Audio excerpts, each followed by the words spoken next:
Déjame contarte una historia. No es ficción. No es una exageración. Es el error más caro que han cometido nunca. Contrataron a 3 profesionales.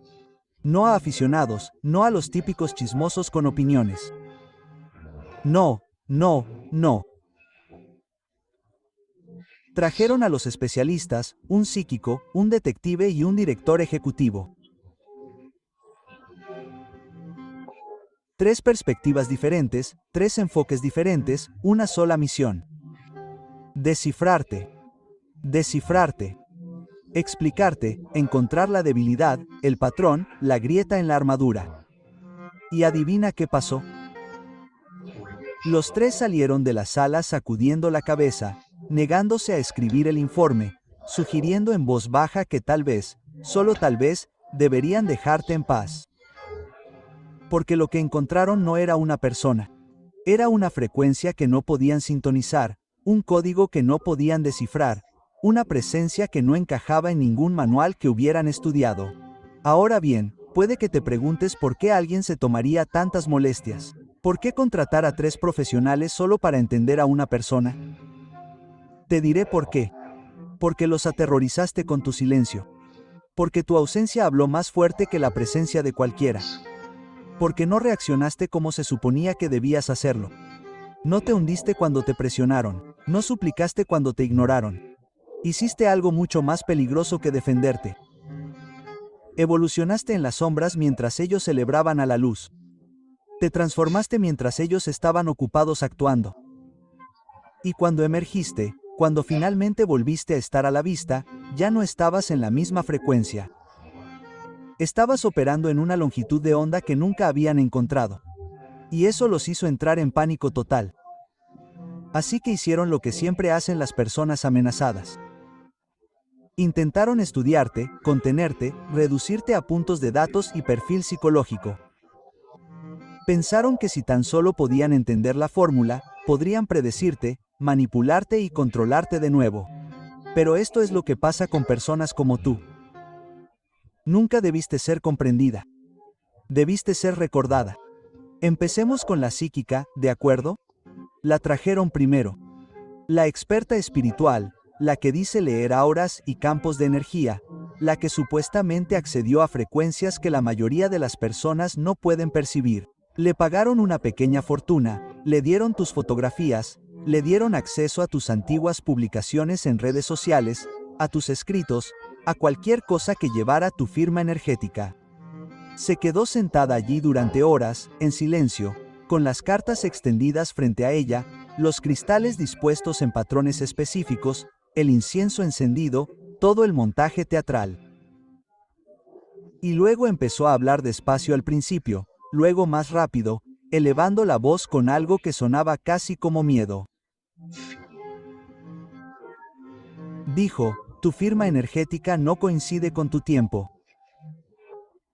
Dijo, hay lagunas en tu historia que dan la sensación de que murieras y volvieras varias veces, pero no hay registro de ello en el mundo físico. Dijo, tu aura cambia de frecuencia tan rápidamente que intentar leerte es como intentar fotografiar un relámpago. Ves el destello, pero no puedes captar la fuente.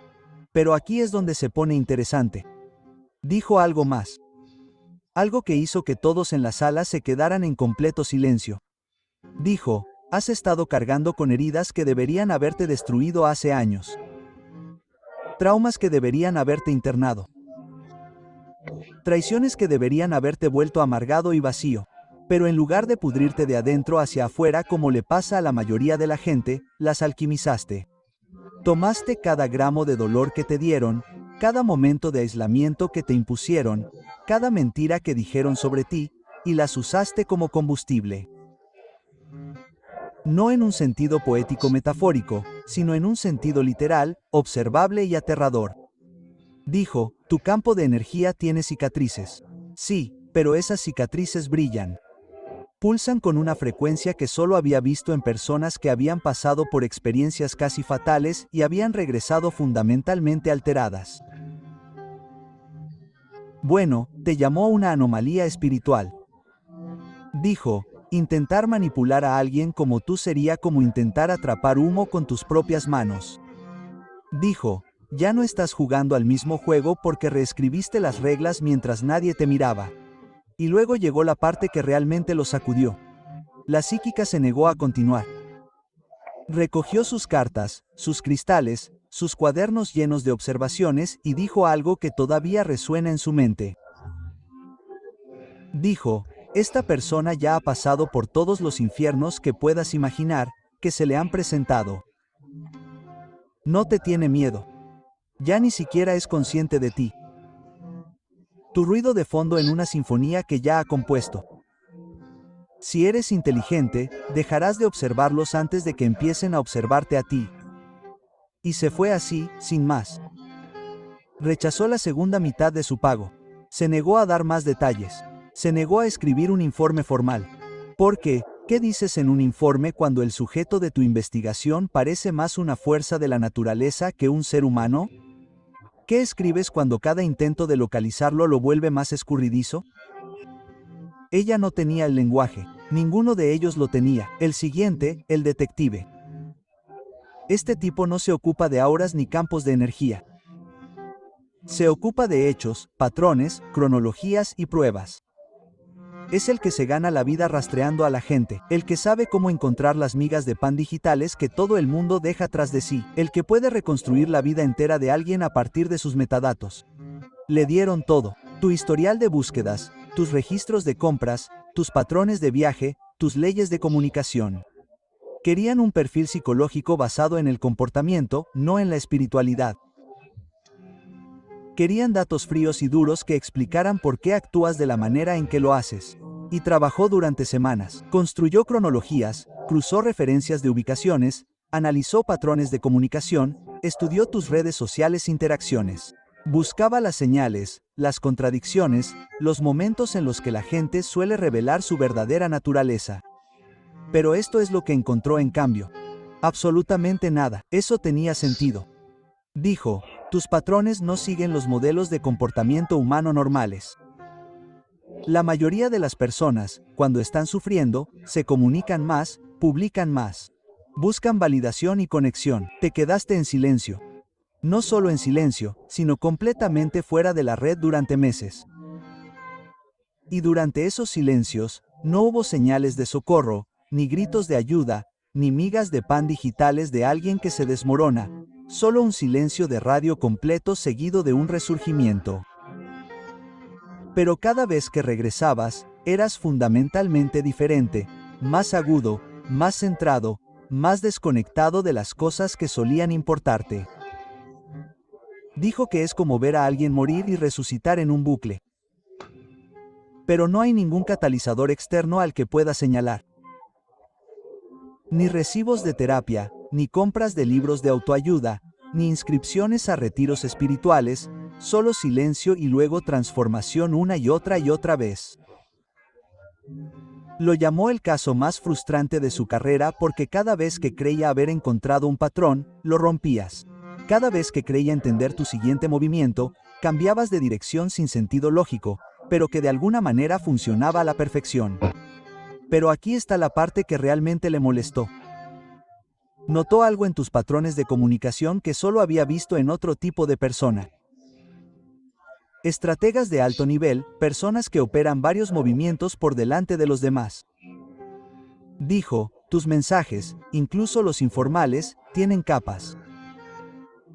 Dices una cosa en la superficie, pero siempre hay un mensaje secundario debajo, una prueba, una trampa, una forma de medir cómo responde alguien antes de que reveles algo real. Dijo, la mayoría de las personas se comunican para conectar, tú te comunicas para observar. Ya no buscas comprensión, estás recopilando datos. Estás observando quién se revela y su respuesta hacia ti, quién proyecta sus inseguridades en ti, quién intenta manipularte con culpa o adulación, y lo archivas todo sin reaccionar, sin darles la satisfacción de saber que te afectaron en absoluto. Dijo que es la forma más sofisticada de autodefensa emocional que ha encontrado nunca, y es completamente autodidacta. Sin libros, sin formación, sin mentoría. Simplemente aprende sobreviviendo. Y luego dijo algo que hizo que todos en la sala se movieran incómodos. Dijo, quienquiera que haya lastimado a esta persona no solo creó un enemigo, creó un caso de estudio vivo sobre lo que sucede cuando presionas demasiado a alguien y no se rinde. Se adapta. Y ahora está operando a un nivel que lo hace efectivamente intocable. No puedes culpabilizarlo porque los expertos lo han hecho sentir culpable. No puedes manipularlos porque han memorizado todas las tácticas. No puedes aislarlos porque ya han hecho las paces con la soledad. Y no puedes predecirlos en absoluto porque han dejado de seguir patrones que reconoces. Mi recomendación profesional es que los dejes en paz. No son una amenaza a menos que los conviertas en una. Pero si lo haces, no lo verás venir hasta que ya haya terminado. Cerró su expediente, se negó a dar más detalles y se alejó del caso mejor pagado de su carrera porque seguir en él significaba reconocer que estaba sobrepasado, y a los detectives no les gusta admitir eso. Finalmente, trajeron al CEO, la mente empresarial, la que entiende las estructuras de poder, la influencia, las tácticas de manipulación, cómo leer a las personas en las negociaciones, cómo detectar debilidades y explotarlas. Pensaron que si alguien podía descomponer tu sistema operativo psicológico, sería alguien que había construido imperios entendiendo el comportamiento humano a gran escala. Le dieron todo lo que el psíquico y el detective habían reunido, además de registros financieros, historial laboral y todas las interacciones profesionales que habías tenido. Querían saber si podían comprarte, apalancarte, presionarte o seducirte para que volvieras a una posición controlable. Y este tipo lo abordó como si fuera una adquisición hostil. Te estudió como estudiaría a un competidor, buscando los puntos de apalancamiento, las inversiones emocionales, las cosas que te importan lo suficiente como para hacer concesiones. Y lo que descubrió rompió todos los modelos en los que había confiado. Dijo, operas como alguien que ya lo perdió todo y sobrevivió. No hay presión financiera porque aprendiste a vivir de la nada y a prosperar. No hay presión social porque ya te exiliaron y regresaste más fuerte. No hay rehén emocional que puedan tomar porque ya lloraste a todos los que se fueron y seguiste adelante. Dijo que intentar negociar contigo sería como negociar con alguien a quien realmente no le importa si el trato fracasa. Y en los negocios, esa persona siempre tiene el poder. Siempre. Porque en el momento en que no tienes nada que perder, te conviertes en la persona más peligrosa de la sala, no estás desesperado. No tienes hambre de aprobación. Ya no actúas para una audiencia. Simplemente existes a una frecuencia que hace que los juegos de todos los demás parezcan agotadores y sin sentido. Pero aquí es donde se pone realmente interesante. Dijo algo sobre ti que solo ha visto en otro tipo de persona. Fundadores que han pasado por el fuego. Los que construyeron algo de la nada, lo perdieron todo, fueron traicionados por sus socios, les robaron sus ideas, su reputación se vio hundida y aún así volvieron para construir algo aún más grande.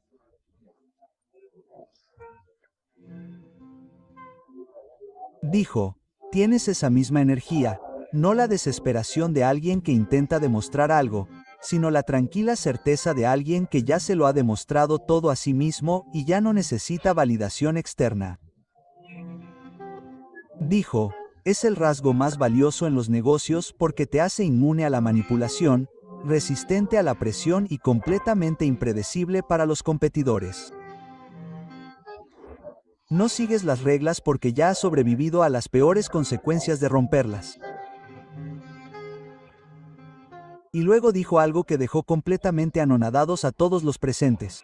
Dijo, si fuera inteligente, contrataría a esta persona, no la investigaría, porque todo lo que ha pasado le ha forjado un nivel de resiliencia y pensamiento estratégico que no se puede enseñar en ninguna escuela de negocios. No necesitan motivación. No necesitan gestión, ni siquiera necesitan dirección. Solo necesitan que se les señale un problema y que se les deje en paz. Pero aquí está la cuestión. No trabajarán para ti a menos que te respeten. Y según lo que he visto, no creo que nadie en esta sala se haya ganado eso. Así que mi recomendación profesional es esta: no intentes controlarlos. No intentes competir con ellos. Y por el bien de todo lo que has construido, no intentes destruirlos. Porque a la gente así, cuando la presionas, no se defiende emocionalmente. Te supera estratégicamente. Y para cuando te das cuenta de lo que ha pasado, llevan 3 movimientos de ventaja y estás explicando a tus inversores por qué se ha derrumbado todo. Se levantó, rechazó el resto de sus honorarios de consultoría y dijo que prefería marcharse. Lejos que ser asociado con cualquier venganza que estuviera impulsando esta investigación. Y ese fue el final. Así que ahí lo tienen. 3 profesionales, 3 enfoques completamente diferentes, una conclusión unificada. No pueden descifrarte. No pueden contenerte. No pueden predecirte, controlarte ni reducirte a un pequeño perfil psicológico que los haga sentir seguros de nuevo. Y ahora se quedan con algo mucho más aterrador que el misterio de quién eres. Se quedan con la comprensión de lo que crearon. Porque no se equivoquen, no nacieron así. Fuiste forjado, moldeado por cada traición que orquestaron, cada mentira que dijeron sobre ti, cada momento en que pensaron que te habían roto. Te querían débil, manejable, desesperado por su aprobación. En cambio, crearon a alguien que ya no necesita aprobación. Alguien que aprendió a prosperar en el aislamiento, a convertir el silencio en un arma, a convertir el dolor en precisión. Intentaron destruirte y accidentalmente construyeron lo único que nunca podrán derrotar.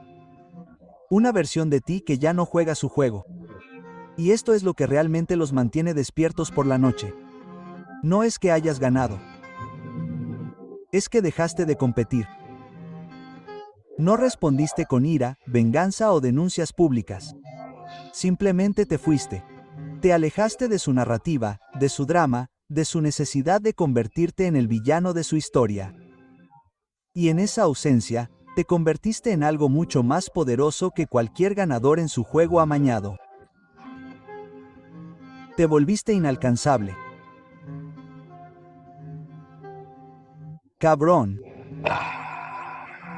Intocable, indiferente. Y nada aterroriza más a los manipuladores que alguien que es inmune a la manipulación. Nada asusta más a los controladores que alguien que no puede ser controlado.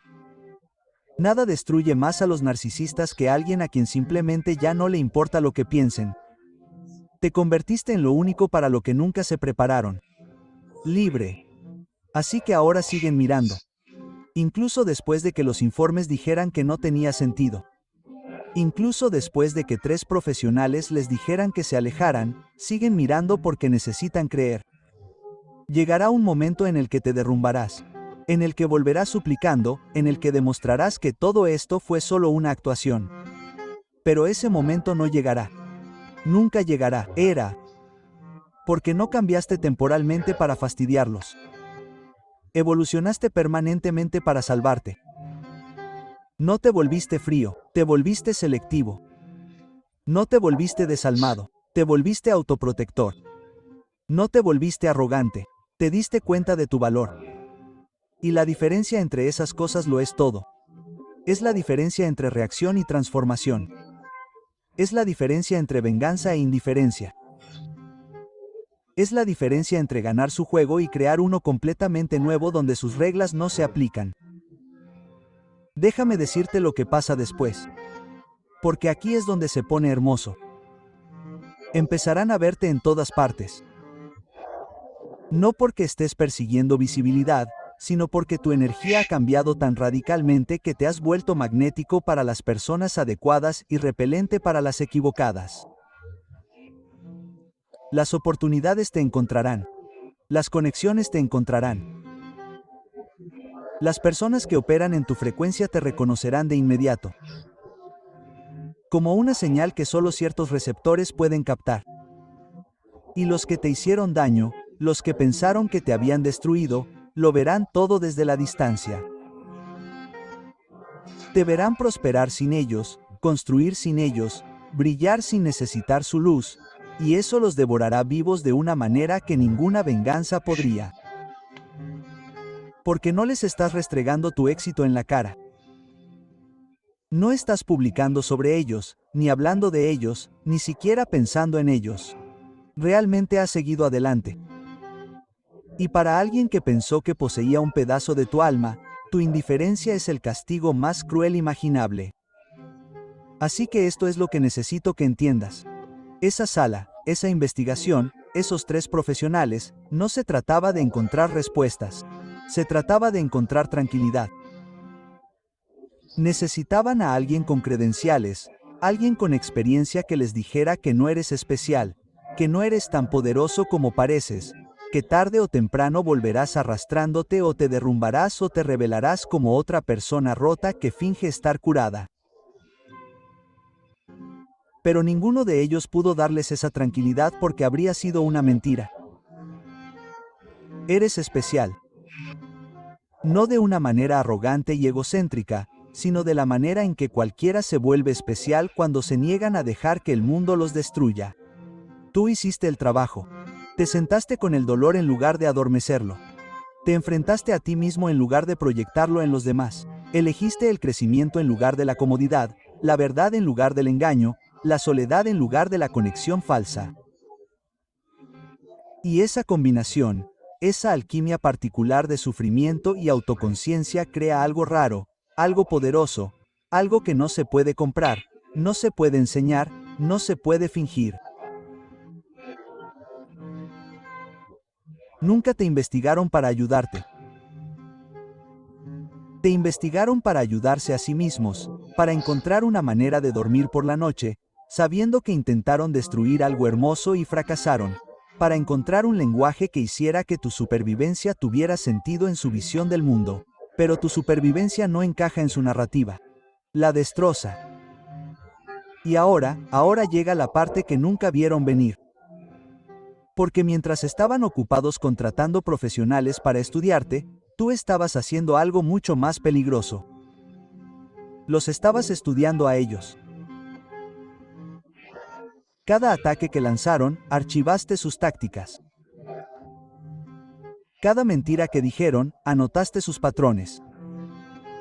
Cada manipulación que intentaron, aprendiste su manual. Ya no reaccionabas emocionalmente. Estaban recopilando datos y ahora sabes exactamente quiénes son.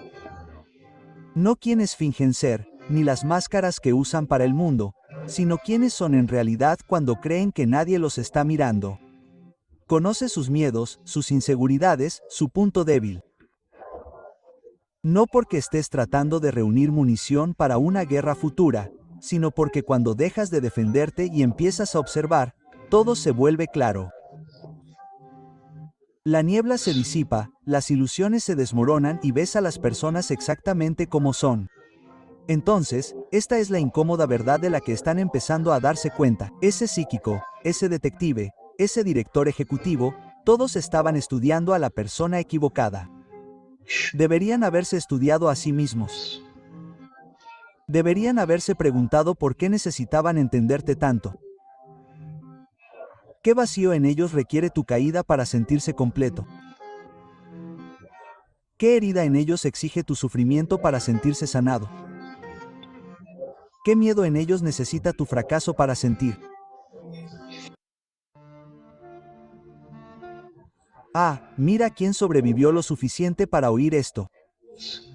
Sí, tú. Aquel a quien han estado diseccionando en reuniones privadas. Aquel cuyo nombre sigue apareciendo en conversaciones a las que no te han invitado. Aquel a quien juraron haber olvidado pero que de alguna manera no pueden dejar de analizar. Siéntate. Porque lo que voy a decirte va a destrozar todas las mentiras cómodas que te han estado contando. Por fin se han quebrado. Por fin se han roto. Y cuando lo hicieron, lo han soltado todo. Cada estrategia susurrada, cada movimiento coordinado, cada intento calculado de hacerte cuestionar tu propia mente. ¿Quieres saber qué ha estado pasando tras esas puertas cerradas mientras estabas ocupado intentando sanar? intentando seguir adelante, intentando convencerte de que solo estabas siendo paranoico. No lo eras. Tenías toda la razón.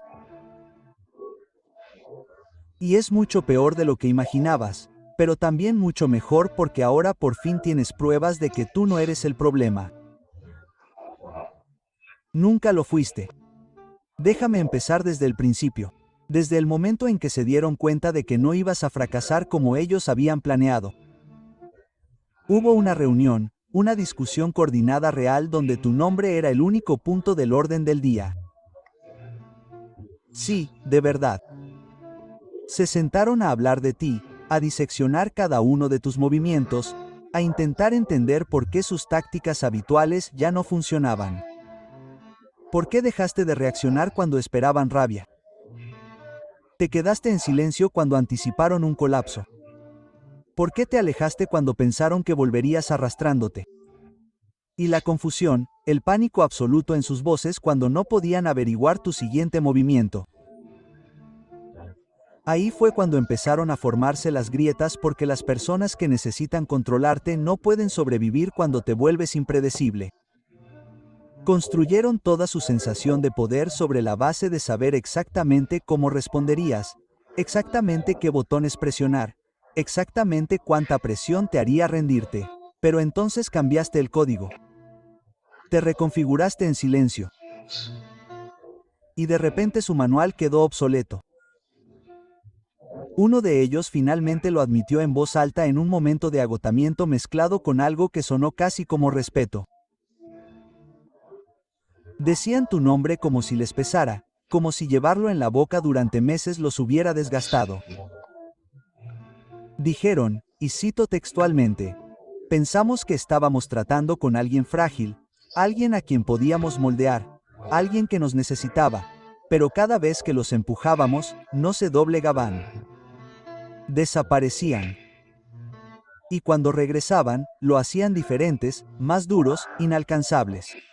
Pasamos meses intentando averiguar el punto de ruptura, imaginando escenarios, probando reacciones, y no había nada, ninguna debilidad que pudiéramos explotar, ninguna vulnerabilidad que pudiéramos convertir en arma, ninguna culpa que pudiéramos activar. Era como luchar contra una sombra que aprendió a defenderse sin siquiera lanzar un puñetazo. Eso es lo que decían. Te llamaban sombra, no porque desaparecieras, sino porque aprendiste a existir de una manera que ya no podían tocar. Te volviste inmune a sus armas, resistente a su veneno, alérgico a su manipulación.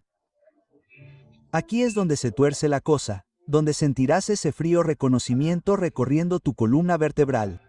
Admitieron haber introducido personas en tu vida. Sí. Esos encuentros aleatorios que parecían demasiado convenientes, esas nuevas amistades que se desarrollaron demasiado rápido, esos extraños serviciales que aparecieron justo cuando eras vulnerable. Algunos de ellos no lo eran, accidentes. Eran misiones. Enviaron exploradores disfrazados de simpatizantes. Ojos llenos de simpatía. Informantes disfrazados de amigos. Su trabajo era sencillo: acercarse, ganarse su confianza, informar. Encontrar la herida que no ha sanado. Localizar el miedo que pueden aprovechar. Identificar el sueño que pueden hacer colgar como cebo. ¿Y saben qué es hermoso? ¿Qué tiene de absolutamente poético todo esto? La mayoría de esas personas regresaron con las manos vacías. Regresaron confundidas, frustradas. Algunas incluso regresaron cambiadas porque pasar tiempo en tu presencia, incluso con segundas intenciones, las expuso a algo para lo que no estaban preparadas. Tu autenticidad, tu fuerza silenciosa, tu negativa a actuar para obtener validación. Las contagió. Algunas de ellas comenzaron a cuestionar sus propias vidas, sus propios compromisos, sus propias concesiones, su propia participación en sistemas diseñados para aplastar espíritus como el tuyo. Pero profundicemos en la parte realmente inquietante que demuestra que no imaginabas la frialdad coordinada. Tenían una estrategia, un enfoque documentado para manejar tú. El primer paso fue el aislamiento. Te apartaron de los sistemas de apoyo, te hicieron dudar de tus propias percepciones y convencieron a las conexiones mutuas de que tú eras el problema. El segundo paso fue la provocación, presionar botones hasta que reaccionaras mal para poder señalar tu reacción como prueba de inestabilidad. El tercer paso fue el control narrativo, contar tu historia antes de que pudieras hacerlo, enmarcar cada acción como evidencia de defectos de carácter que ellos inventaron. Y el cuarto paso, la fase final, fue el reemplazo, incorporar a nuevas personas para llenar el espacio que ocupabas, demostrar que eras prescindible, olvidable y fácil de sustituir. Ejecutaron este manual meticulosamente, marcando las etapas como si fuera un cronograma de un proyecto, y casi funcionó. Habría funcionado para la mayoría, pero tú no pertenecías a esa mayoría. Eras el fallo en su sistema, la variable que no podían tener en cuenta, el resultado que se negaba a seguir sus predicciones. Cuando el aislamiento no te quebró, cuando prosperaste en soledad en lugar de marchitarte, fue cuando entró el pánico. Esperaban que la soledad te hiciera retroceder, que te hiciera desesperar por la reconciliación en sus términos.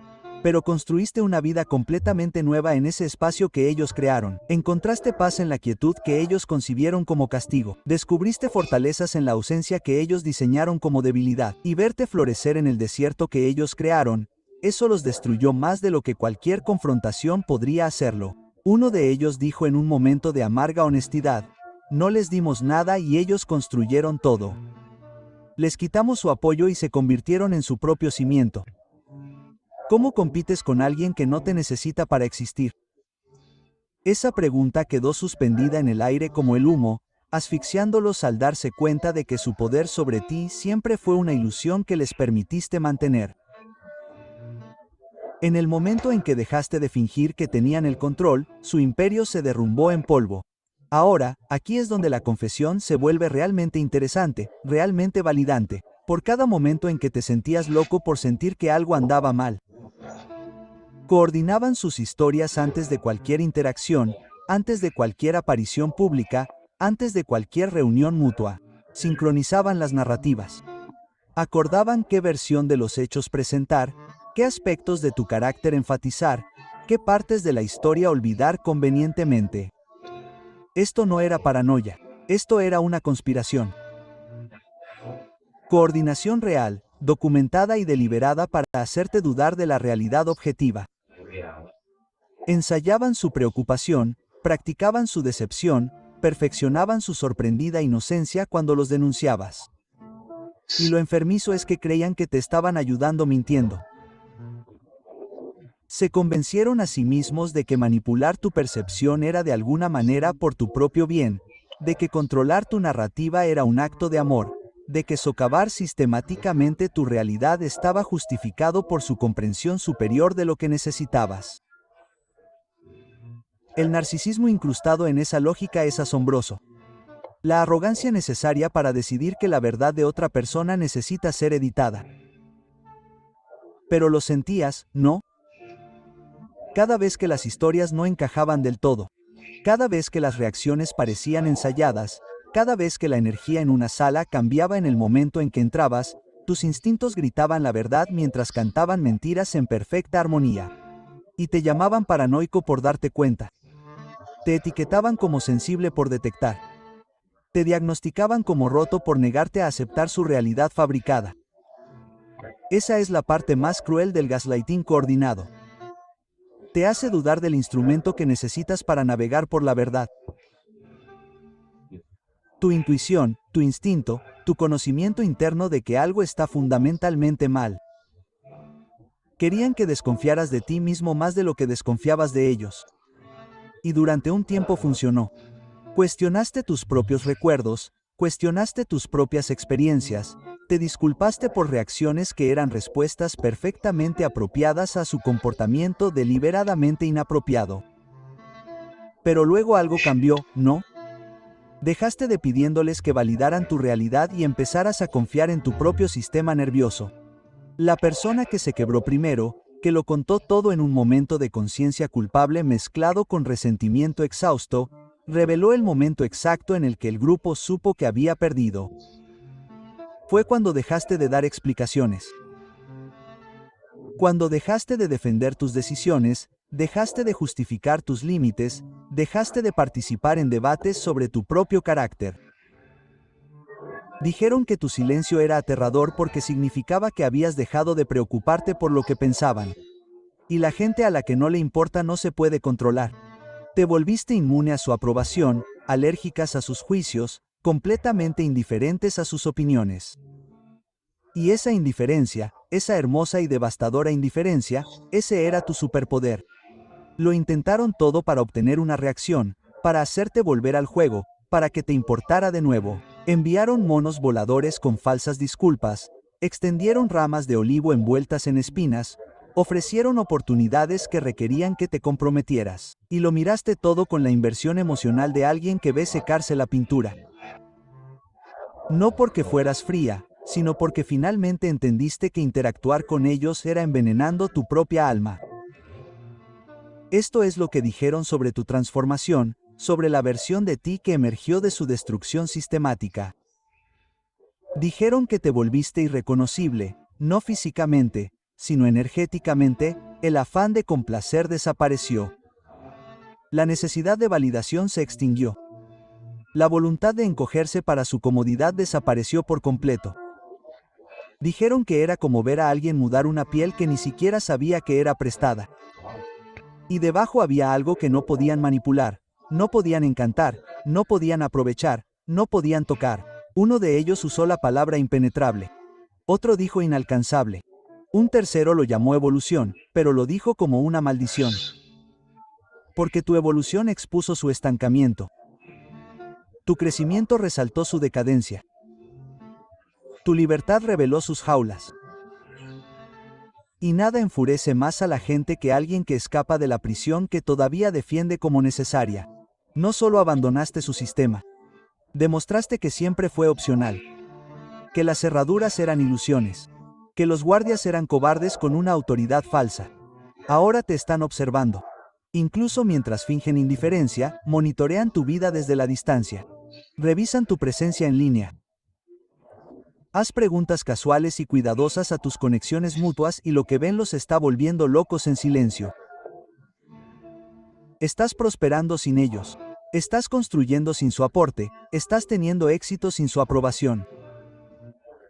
Cada hito que alcanzas, cada meta que logras, cada momento de alegría que experimentas, es evidencia de que nunca fueron necesarios, nunca fueron útiles, nunca fueron más que obstáculos disfrazados de apoyo.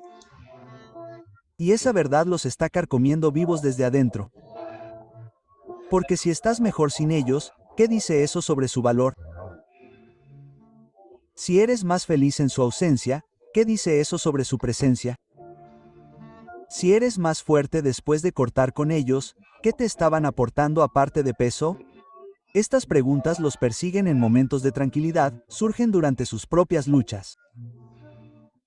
Susurran verdades que se niegan a reconocer. Nunca fuiste el problema. Eran el parásito que llamaba enfermo al anfitrión.